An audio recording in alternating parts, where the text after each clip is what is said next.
നമ്മളിപ്പോൾ ഡിസ്കസ് ചെയ്തത് ഏർലി ആയിട്ട് എങ്ങനെ ഓട്ടിസം ഐഡൻറ്റിഫൈ ചെയ്യാം എന്നുള്ളതാണ്. അപ്പോൾ ഏർലി ആയിട്ട് ഐഡൻറ്റിഫൈ ചെയ്ത് കഴിഞ്ഞ് കഴിഞ്ഞാൽ എങ്ങനെയാണ് ഒരു ഓട്ടിസത്തിൻ്റെ തെറാപ്പി പോകുന്നത്? ആദ്യം ഓട്ടിസം ആണോ എന്നുള്ളത് നമുക്ക് കൺഫേം ചെയ്യാൻ വേണ്ടിയിട്ടുള്ള ടെസ്റ്റുകളിലേക്ക് പോകും. അതിൻ്റെ മുമ്പ് തന്നെ നമ്മൾ റൂൾ ഔട്ട് ചെയ്യേണ്ട കുട്ടിക്ക് എന്തെങ്കിലും ന്യൂട്രീഷൻ ഡെഫിഷ്യൻസി ഉണ്ടോ, ഇനി എന്തെങ്കിലും ജനറ്റിക് ആയിട്ട് പ്രോബ്ലം കൊണ്ടാണോ. ചില കുട്ടികളിൽ ഈ സോഷ്യൽ കമ്മ്യൂണിക്കേഷൻ ഡിലേ ഒക്കെ ഈവൻ സീഷേഴ്സ് കൊണ്ടും വരാം. സോ ഒരു ഡെവലപ്മെൻറ്റ് പീഡിയാട്രീഷ്യനെയോ അല്ലെങ്കിൽ ഒരു എക്സ്പീരിയൻസ്ഡ് ആയിട്ട് പീഡിയാട്രീഷ്യനെയാണ് ആദ്യം കണ്ടിട്ട് ഒരു പ്രൊവിഷ്യൽ ഡയഗ്നോസിസിൽ എത്തുക എന്ന് തന്നെയാണ് ആദ്യം ചെയ്യേണ്ടത്. അതിനുശേഷം നമുക്ക് തെറാപ്പികളിലേക്ക് പോകാവുന്നതാണ്. തെറാപ്പികൾ ഞാൻ നേരത്തെ പറഞ്ഞ പോലെ ഏർലി ഓട്ടിസത്തിൽ ഏറ്റവും കൂടുതൽ ഗവേഷണങ്ങൾ പറയുന്നത് രക്ഷിതാക്കൾ കൂടെ ഇൻവോൾവ് ചെയ്തിട്ട് ദൈനംദിന ജീവിതത്തിൽ കൊണ്ടുവരുന്ന തെറാപ്പികളാണ്. നിർബന്ധമായിട്ടും രക്ഷിതാക്കൾ ഈ തെറാപ്പികളുടെ ഭാഗമാവണം. അപ്പോൾ തെറാപ്പികൾ എന്ന് പറയുമ്പം ഓട്ടിസത്തിൽ നമ്മൾ സോഷ്യലൈസേഷൻ കൂട്ടാൻ വേണ്ടിയിട്ടുള്ള കാര്യങ്ങൾ ചെയ്യണം. അതുപോലെ തന്നെ ഏറ്റവും ഇമ്പോർട്ടൻ്റ് ആയ കാര്യം എന്ന് പറയുന്നത് സംസാരം വരാൻ വേണ്ടിയിട്ടുള്ള കാര്യങ്ങൾ, അതായത് പ്രീ ലിംഗ്വിസ്റ്റിക് സ്കിൽസ് എന്ന് പറയും. നമ്മളെ മുഖത്തേക്ക് നോക്കുന്നത്, അതുപോലെ നമ്മളെ ശ്രദ്ധിക്കുന്നത്, നമ്മളെ നോക്കി ഇമിറ്റേറ്റ് ചെയ്യുന്നത്, നമ്മളെ ഒരു ടേണിന് വേണ്ടി വെയിറ്റ് ചെയ്യുന്നത്, നമ്മളെ അണ്ടർസ്റ്റാൻഡ് ചെയ്യുന്നത് തുടങ്ങിയ കാര്യങ്ങൾ ആദ്യം വരേണ്ടതായിട്ടുണ്ട്. അത് വരുന്നതോടുകൂടി കൂടെ തന്നെയാണ് സ്പീച്ച് വരിക. അപ്പോൾ പ്രീ ലിംഗ്വിസ്റ്റിക് സ്കിൽസിൽ നമ്മൾ വർക്ക് ചെയ്യേണ്ടതായിട്ടുണ്ട്. കൂടെ സോഷ്യലൈസേഷന് വേണ്ടിയിട്ടുള്ള ഓപ്പർച്യൂണിറ്റികൾ കൂടെ കൊടുക്കേണ്ടതുണ്ട്. പല പാരൻസും കരുതുന്നുണ്ട് എൻ്റെ മോൻക്ക് ഓട്ടിസം അല്ലേ, കുഞ്ഞ് ഇൻട്രാക്ട് ചെയ്യുന്നില്ല, അത് കാരണം സ്കൂളിൽ കുറച്ച് ലേറ്റായിട്ട് ചേർത്താം എന്നുള്ളത്. അതിനെക്കുറിച്ച് എന്താണ് സാറിന് പറയാനുള്ളത്? തീർച്ചയായും അത് തെറ്റ് തന്നെയാണ്. കുട്ടികളുടെ മെയിൻ പ്രോബ്ലം എന്ന് പറയുന്നത് സോഷ്യലൈസ് ചെയ്യുന്നോട്ട് താല്പര്യം, മറ്റൊരാളോട് കമ്മ്യൂണിക്കേറ്റ് ചെയ്യാനുള്ള താല്പര്യം, സോഷ്യലൈസ് ചെയ്യുന്നിടത്തുള്ള പ്രയാസങ്ങളാണ് ഓട്ടിസത്തിൽ കണ്ടുവരുന്ന മെയിൻ ഇഷ്യൂ. സോ ഡേ 1 മുതൽ അവരുടെ തെറാപ്പിയുടെ ഭാഗമായിട്ട് തന്നെ പ്ലേ സ്കൂളുകളോ അംഗൻവാടികളോ സ്കൂളോ ആവേണ്ടത് നിർബന്ധമാണ്. സോ തെറാപ്പികൾ തുടങ്ങുന്ന കൂടെ തന്നെ രക്ഷിതാക്കളും കൂടെ ഇൻവോൾവ് ചെയ്ത തെറാപ്പികൾ പോലെ തന്നെ ഇമ്പോർട്ടൻ്റ് ആണ് സ്കൂൾ എന്നത്. അതും സാധാരണ മറ്റ് ടിപ്പിക്കലി ഡെവലപ്പ് ചെയ്യുന്ന കുട്ടികളുടെ കൂടെ തന്നെയാണ് ഓട്ടിസമുള്ള കുട്ടികളും പഠിക്കേണ്ടതും വളരേണ്ടതും. സോ പഠനത്തെക്കാൾ ഇമ്പോർട്ടൻ്റ് കുട്ടിക്ക് അതൊരു ഓപ്പർച്യൂണിറ്റി ആയിരിക്കണം മറ്റൊരാളോട് കമ്മ്യൂണിക്കേറ്റ് ചെയ്യുന്നത്. എല്ലാ പാരൻസും ഓട്ടിസം ഉള്ള കുട്ടികൾക്ക് ഒരു ഓപ്പർച്യൂണിറ്റി കൊടുക്കണം. അവർക്ക് ഒരു കുട്ടികളുടെ കൂടെ ഇൻട്രാക്ട് ചെയ്യാനുള്ള ഒരു പ്ലേ സ്കൂളോ അല്ലെങ്കിൽ നഴ്സറിയോ എവിടെയെങ്കിലും എന്തായാലും അയക്കണം എന്നാണ് ഇമ്പോർട്ടൻ്റ്. അത് വളരെ പലപ്പോഴും രക്ഷിതാക്കൾ തയ്യാറാവുമ്പോഴും സ്കൂളുകൾ തയ്യാറാവാത്തതായി കണ്ടിട്ടുണ്ട്. പക്ഷേ സ്കൂളുകൾക്ക് ഒരു തരത്തിലും ഒരു ഡെവലപ്മെൻറ്റ് നീഡുള്ള കുട്ടിയുടെ അഡ്മിഷൻ നിരസിക്കാൻ പാടില്ലാത്തതാണ്. ഗവൺമെൻറ്റും അതേപോലെ ലോസും പറയുന്നത് നിർബന്ധമായിട്ടും ഒരു ഡെവലപ്മെൻറ്റ് നീഡുള്ള കുട്ടികളെ സാധാരണ ഒരു റെഗുലർ സ്കൂളിലേക്ക് അയക്കണം തന്നെയാണ്.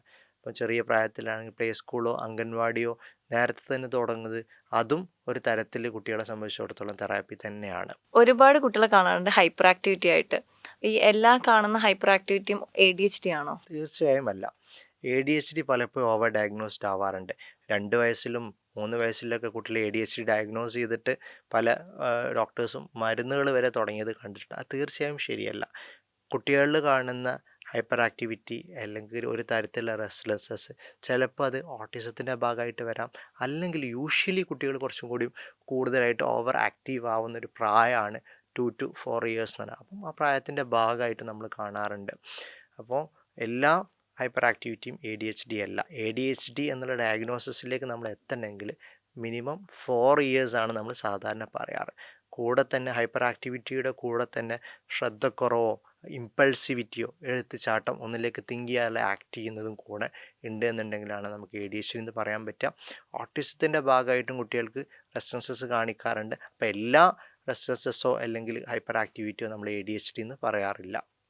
ADHD കേസസ് ഒത്തിരി കാണാറുണ്ട്. അപ്പോൾ ADHDക്ക് നമ്മൾ എന്താണ് മാനേജ്മെൻറ്റ്? ADHD നമ്മൾ ഡയഗ്നോസ് ചെയ്യുക 4 yearsലാണ്. 4 to 6 years ആദ്യം നമ്മൾ ചെയ്യുന്നത് തെറാപ്പികൾ തന്നെയാണ്.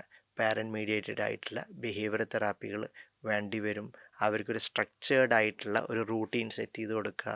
അതുപോലെ തന്നെ ചില കുട്ടികളിൽ ഹൈപ്പർ ആക്ടിവിറ്റി ചിലപ്പോൾ സെൻസറി പ്രോസസ്സിങ് ഇഷ്യൂ കൊണ്ടും കാണാറുണ്ട്. വെസ്റ്റിബുലാർ സീക്കിംഗ് ഒക്കെ നമ്മൾ ഒത്തിരി കാണാറുണ്ട്. അപ്പം ഒക്യുപേഷണൽ തെറാപ്പി വേണ്ടി വരും, സെൻസറി ഇൻ്റഗ്രേഷൻ തെറാപ്പി വേണ്ടി വരും. അതുപോലെ തന്നെ ഇൻഅറ്റൻഷന് വേണ്ടിയിട്ടുള്ള കോഗ്നിറ്റീവ് ട്രെയിനിങ് വേണ്ടി വരും. അതുപോലെ തന്നെ അധിക കുട്ടികളിലും തീരെ സ്ട്രക്ചേർഡ് ആയിരിക്കില്ല അവരുടെ ലൈഫ്. അപ്പം സ്ട്രക്ചറിങ് നിർബന്ധമായിട്ട് നമ്മൾ പറഞ്ഞു കൊടുക്കാറുണ്ട്. അതുപോലെ നേരത്തെ ഓട്ടിസത്തിന് പറഞ്ഞ പോലെ തന്നെ ADHD എന്ന് പറയുന്നത് ഒരു സ്കിൽ ഡെഫിസിറ്റ് ആയിട്ട് അല്ലെങ്കിൽ ഒരു ബുദ്ധിമുട്ടായിട്ടാണ് നമ്മൾ കാണേണ്ടത്. അപ്പം പാരൻറ്റിങ്ങിനും നല്ലൊരു റോള് ഉണ്ട്. അപ്പോൾ ആദ്യത്തെ 4 to 6 വയസ്സിൽ നമുക്ക് സൈക്കോളജിസ്റ്റും അതുപോലെ തന്നെ ഒക്യുപേഷണൽ തെറാപ്പിസ്റ്റും ഇൻവോൾവ് ചെയ്യുന്ന തെറാപ്പികളുടെ കൂടെ തന്നെ പാരൻറ്റിങ്ങിലുള്ള മാറ്റങ്ങളും കൊണ്ടുവരേണ്ടതായിട്ടുണ്ട്. ഇനി ഇതൊക്കെ കൊടുത്തിട്ടും കുട്ടി ഇമ്പ്രൂവ് ആവുന്നില്ലെങ്കിൽ നമുക്ക് ഒബ്വിയസ്ലി മെഡിക്കേഷൻ എന്നുള്ളതിലേക്ക് പോകാവുന്നതാണ്. തെറാപ്പി ആണോ അല്ലെങ്കിൽ മെഡിസിൻ ആണോ എന്നുള്ള ഡിസിഷൻ എടുക്കാൻ പലപ്പോഴും ഒരു സീനിയർ ആയിട്ടുള്ള പീഡിയാട്രീഷ്യൻ എക്സ്പീരിയൻസ് ഇൻ ADHD അല്ലെങ്കിൽ ഒരു ഡെവലപ്മെൻറ്റ് പീഡിയാട്രീഷ്യൻ്റെ സഹായം വേണ്ടി വരും. ലേണിംഗ് ഡിസബിലിറ്റി ഒത്തിരി കോമൺ ആണല്ലോ. അപ്പം അതിൻ്റെ മാനേജ്മെൻ്റ് ഒന്ന് പറഞ്ഞുതരാമോ? ലേണിംഗ് ഡിസബിലിറ്റി പലപ്പോഴും മിസ്ഡയഗ്നോസ് ചെയ്യാറുണ്ട്. ലേണിംഗ് ഡിസബിലിറ്റി എന്ന് ഡയഗ്നോസ് ചെയ്യണം നമ്മൾ 7 to 8 ഇയേഴ്സ് എങ്കിലും ആവണമെന്നാണ് പറയുക. അതിൻ്റെ മുമ്പ് ലേണിംഗ് ഡിഫിക്കൽട്ടി എന്നാണ് പറയുക. അപ്പോൾ ലേണിംഗ് ഡിസബിലിറ്റി കൺഫേം ചെയ്യുന്നതിന് മുമ്പ് നിർബന്ധമായിട്ട് നമുക്ക് IQ ടെസ്റ്റ് ചെയ്യേണ്ടതായിട്ടുണ്ട്. പലപ്പോഴും IQ ടെസ്റ്റ് ഇല്ലാണ്ട് ഒരു റെമഡിയൽ എഡ്യൂക്കേഷനിൽ പോകുമ്പോൾ ഡയഗ്നോസിസ് കറക്റ്റ് ആവണമെന്നില്ല. അതുകൊണ്ട് ആദ്യം IQ ടെസ്റ്റ് ചെയ്ത് IQ നോർമലാണ് എന്ന് ഉറപ്പ് വരുത്തിയിട്ടാണ് നമ്മൾ ലേണിംഗ് ഡിസബിലിറ്റി എന്നുള്ള ഡയഗ്നോസിസ് പറയുക. IQ തന്നെ കുറവാണെന്നെങ്കിൽ ഒന്നുകിൽ ബോർഡർ ലൈൻ ആയിട്ടുള്ള ഇൻ്റലക്ച്വൽ ഫങ്ഷൻ ആയിരിക്കാം, അല്ലെങ്കിൽ മൈൽഡ് ഇൻ്റലക്ച്വൽ ഡിസബിലിറ്റിയുടെ പാർട്ടായിട്ട് വരുന്ന ലേണിംഗ് ഇഷ്യൂ ആയിരിക്കാം. അപ്പോൾ നമ്മൾ സ്ലോ ലേണേഴ്സ് എന്നൊക്കെ പറയാറുണ്ട്. സോ ലേണിംഗ് ഡിസബിലിറ്റി എന്ന് കൺഫേം ചെയ്തതിന് ശേഷം അവരുടെ വേ ഓഫ് ലേണിംഗ് നമ്മൾ കണ്ടുപിടിക്കേണ്ടതായിട്ടുണ്ട്. പലപ്പോഴും നമ്മൾ അത് കണ്ടുപിടിച്ചതിന് ശേഷം നമ്മൾ റെമഡിയൽ എഡ്യൂക്കേഷനിലേക്കായിരിക്കും പോകുന്നുണ്ടാവുക. കൂടെ തന്നെ എന്തെങ്കിലും മെഡിക്കൽ പ്രോബ്ലംസ് ഉണ്ടോ എന്ന് നമ്മൾ ഉറപ്പ് വരുത്തണം. ഞാൻ പലപ്പോഴും രക്ഷിതാക്കളോട് പറയുന്ന കാര്യമുണ്ട്, നമ്മൾ ആദ്യം റൂൾ ഔട്ട് ചെയ്യേണ്ട കാഴ്ച സംബന്ധമായ വിഷയമുണ്ടോ, കേൾവി സംബന്ധമായ എന്തെങ്കിലും പ്രശ്നങ്ങളുണ്ടോ, അതിനുശേഷം കുട്ടിയുടെ അറ്റൻഷൻ ശ്രദ്ധ എത്രത്തോളം ഉണ്ട്. അണ്ടർലൈങ് ADHD ഉള്ള കുട്ടികളും ലേണിംഗ് ഡിസബിലിറ്റി ആയിട്ട് വരാറുണ്ട്. ലേണിംഗ് ഡിസബിലിറ്റി ADHD ഉള്ള കോറിലേഷൻ ഭയങ്കര കോമൺ ആണ്. സോ ADHDയുടെ എന്തെങ്കിലും വിഷയങ്ങളുണ്ടോ, ഇല്ല, കുട്ടിക്ക് സംഭവിക്കുന്ന ഒരു ഇൻ്റലക്ച്വൽ ഡിസബിലിറ്റി ആണോ, ഇനി അതും അല്ല എന്ന് കൺഫേം ചെയ്തതിന് ശേഷമാണ് നമ്മൾ ലേണിംഗ് ഡിസബിലിറ്റി എന്ന് കൺഫേം ചെയ്ത് റെമഡിയൽ എഡ്യൂക്കേഷനിലേക്ക് പോകുന്നുണ്ടാവുക. എങ്ങനെയാണ് റെമഡിയൽ എഡ്യൂക്കേഷൻ കൊടുക്കുന്നത്? റെമഡിയൽ എഡ്യൂക്കേഷനിൽ ട്രെയിൻഡ് ആയിട്ടുള്ള ഒരു സ്പെഷ്യൽ എഡ്യൂക്കേറ്ററോ അല്ലെങ്കിൽ സൈക്കോളജിസ്റ്റിൻ്റെയോ റെമഡിയൽ എഡ്യൂക്കേറ്ററോ സഹായം നമുക്ക് വേണ്ടി വരും. കുട്ടിയുടെ സ്ട്രെങ്ത്തും വീക്ക്നെസ്സും ഐഡൻറ്റിഫൈ ചെയ്ത് കുട്ടിയുടെ വേ ഓഫ് ലേണിംഗ് മനസ്സിലാക്കിക്കൊണ്ട് കൊടുക്കുന്ന ഒരു ട്രെയിനിങ് ആണ് റെമഡിയൽ എഡ്യൂക്കേഷൻ. ഒരു ഡെവലപ്മെൻറ്റ് നീഡുള്ള കുട്ടിയെ എങ്ങനെയാണ് സൊസൈറ്റി സപ്പോർട്ട് ചെയ്യേണ്ടത്? ഒരു ടിപ്പിക്കലി ഡെവലപ്പ് ചെയ്യുന്ന കുട്ടിയെ പോലെ തന്നെ കാണാൻ ശ്രമിക്കുക എന്നതാണ് സൊസൈറ്റി ചെയ്യേണ്ട കാര്യം. അതിന് നമ്മൾ ഇൻക്ലൂഷൻ എന്നാണ് പറയുക. ഇപ്പോൾ ഒരു സ്കൂളിൽ പോകുമ്പം മറ്റുള്ള കുട്ടികൾക്ക് കിട്ടുന്ന പോലെ തന്നെ അവരുടെ അഡ്മിഷനും മറ്റുള്ള എല്ലാ കാര്യങ്ങളും ഒരു ഡെവലപ്മെൻറ്റ് നീഡുള്ള കുട്ടിക്ക് കിട്ടുക എന്നുള്ള നിർബന്ധമാണ്. ഒരു കുട്ടിയെ മെയിൻ സ്ട്രീമിലേക്ക് കൊണ്ടുവരാനുള്ള ആദ്യ പടി എന്ന് പറയുന്നത് ഒരു ഇൻക്ലൂസീവ് സ്കൂളിലോ ഒരു റെഗുലർ സ്കൂളിൻ്റെ ഭാഗമായിട്ട് കുട്ടി പോകുക എന്നുള്ളതാണ്. അതുപോലെ മറ്റേത് മേഖലയിലേക്ക് പോകുമ്പോൾ ഒരു പ്രത്യേക പരിഗണന കൊടുക്കുന്നതിലപ്പുറം മറ്റൊരു വ്യക്തിയെ എങ്ങനെയാണോ നോക്കിക്കാണുന്നത് അതുപോലെ തന്നെ ഒരു ഡെവലപ്മെൻറ്റ് നീഡുള്ള അല്ലെങ്കിൽ ഒരു സ്പെഷ്യൽ നീഡുള്ള ആളെ നോക്കിക്കാണുക എന്നത് തന്നെയാണ്. ഡെവലപ്മെൻറ്റ് നീഡുള്ള ഒരു കുട്ടി നമ്മുടെ ചുറ്റുപാടിലുണ്ടെങ്കിൽ നിർബന്ധമായിട്ട് നമ്മുടെ കുട്ടികളുടെ കൂടെ ചേർത്ത് അവരെ കളിപ്പിക്കുക എന്നുള്ളത് ഇമ്പോർട്ടൻ്റ് ആണ്. അവർ കളികളിലൂടെയും മറ്റുള്ള ആളുകളോട് ഇൻട്രാക്ട് ചെയ്തിട്ടാണ് അവരേറ്റവും കൂടുതൽ പഠിക്കുന്നുണ്ടാവുക. സോ സ്കൂളുകൾ അതിനുവേണ്ടി തയ്യാറാവണം, നമ്മുടെ കളിസ്ഥലങ്ങൾ അതിനുവേണ്ടി തയ്യാറാവണം, മറ്റുള്ള ആളുകളെ പോലെ തന്നെ നോക്കിക്കാണാൻ സമൂഹവും തയ്യാറാവണം. നമ്മളിപ്പോൾ രക്ഷിതാക്കളെ കുറിച്ച് ഒരുപാട് ഡിസ്കസ് ചെയ്തു. നമ്മുടെ ഗ്രാൻഡ് പാരൻസ് കുഞ്ഞുങ്ങളെ ഒരുപാട് അമിതമായിട്ട് ലാളിക്കുന്നത് കാണാം.